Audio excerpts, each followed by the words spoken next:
सर्वनाम्ना अस्मै अतः सर्वनामनो में इत्यस्य अस्मै स्यात् सर्वस्मै।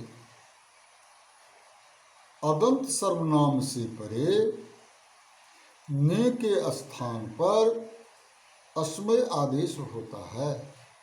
अदंत सर्वनाम से परे ने के स्थान पर अस्मै आदेश होता है।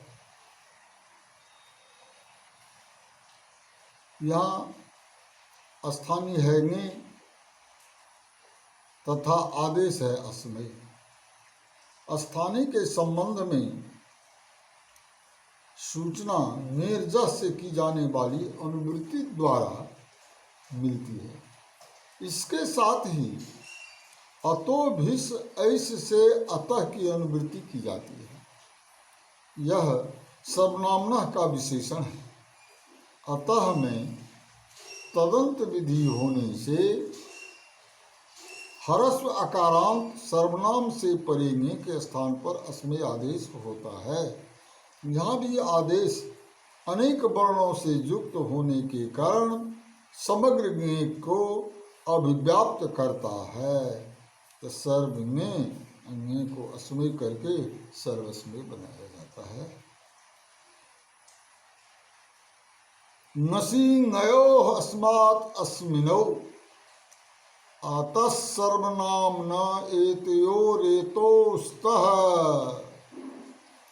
अदंत सर्वनाम से परे नसी तथा नी को क्रमशः अस्मात् और अस्मिन आदेश होते हैं।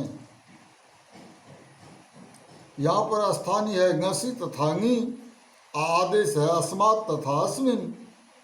यथासंख्य परिभाषा की उपस्थिति से नसी को अस्मात् एवं नी को अस्मिन आदेश होते हैं।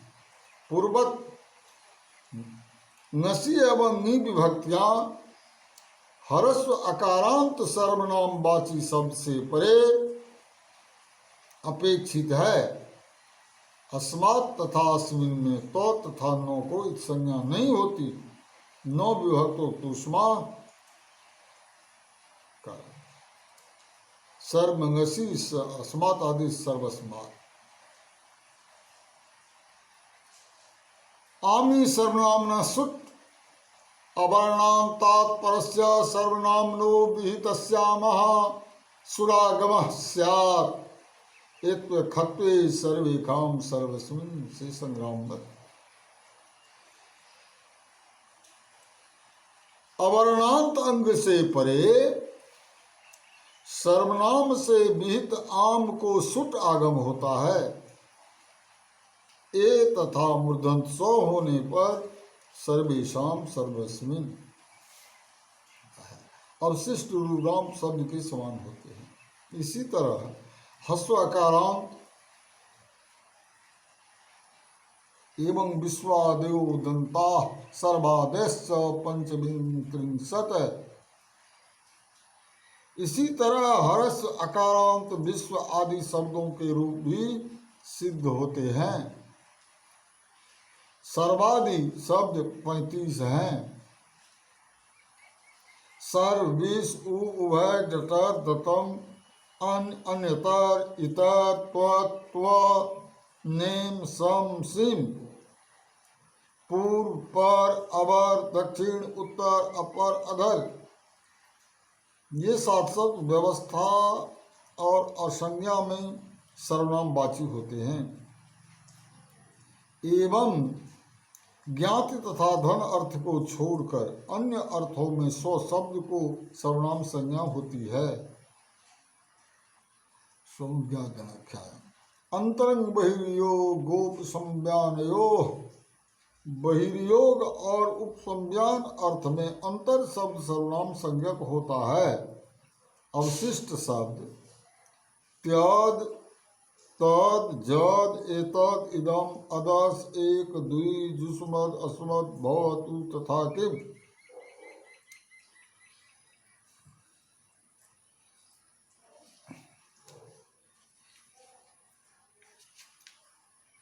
तत्र उपशब्दो द्वितीय विशिष्टस्य वाचकः अतएव नित्यं द्विवचनान्तः। उपसर्ग द्वित्व का बोधक है, इसलिए नित्य द्विवचनांत है।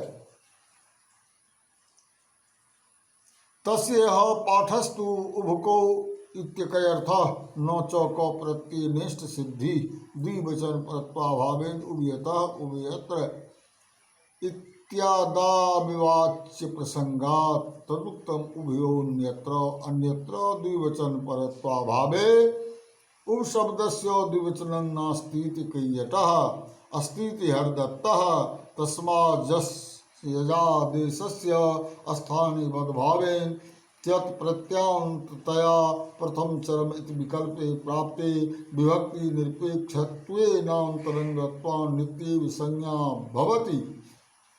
ये डटर दत्तमो प्रत्ययो उसका सर्वादि गण में पाठ अकच प्रत्यय होने के लिए किया गया है।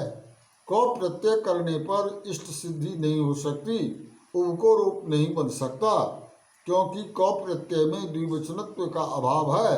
अतः उभयता उभयत्र के समान यहाँ भी अयच प्रत्यय प्राप्त हो जाएगा, जैसा कि कहा है। द्विवचन परत्व के अभाव में उभय अर्थात अयच विधान है, यह कैयट का मत है। हरदत्त का कथन है कि अयच में भी द्विवचन का विधान है।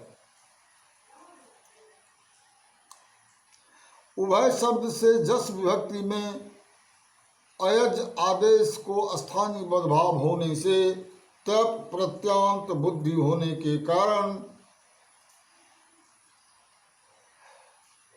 प्रथम चर्म तयाल्पार्ध सूत्र से विकल्प प्राप्त होने पर विभक्ति की आकांक्षा न रखने से अंतरंग होने के कारण नित्य सर्वनाम संज्ञा होती है। उभये डटर दत्तम दोनों प्रत्यय है। प्रत्यय ग्रहणे तदंता ग्राह्य, प्रत्यय का ग्रहण होने पर तदंत का भी ग्रहण होता है। यद्यपि संज्ञा विधो प्रत्यय ग्रहणे तदंत ग्रहणं नास्ति, यह सामान्य नियम है। यद्यपि सुप्तिगंतम पदम इस ज्ञापक से संज्ञा विधि में प्रत्यय का ग्रहण होने पर तदंत विधि नहीं होती, तथापि यहाँ पर डटर दतम प्रत्ययों में सर्वनाम संज्ञा का कोई प्रयोजन न होने से तदंत विधि होती है। अन्यतर और अन्यतम शब्द अव्युत्पन्न है। स्वभावतः दो और अनेकों के मध्य निश्चय निर्धारण करने में ये दोनों शब्द क्रमशः प्रयुक्त होते हैं। इन दोनों में अन्यतम शब्द का सर्वाधिगण में पाठ न होने से सर्वनाम संज्ञा नहीं होती। तो दोनों हर्ष अकारांत शब्द अन्यार्थक है। कुछ आचार्यों के मत में एक उदात्त है और दूसरा अनुदात्त। दूसरे आचार्य एक को तकारांत तथा दूसरे को अकारांत मानते हैं। नियम का अर्थ आधा है। सम शब्द सकलार्थ बोधक है, तुल्यार्थक नहीं। इस विषय में यथासंख्यम अनुदेश समानाम सूत्र में समानाम निर्देश ही प्रमाण है। अंतरंग बहिर्योग गण सूत्र में अपूरी कहना चाहिए, अंतरायांग पुरी। यहाँ पर सुट आगम द्वारा बाधित होने के कारण नुट आगम की प्रवृत्ति नहीं होती इत्यादि।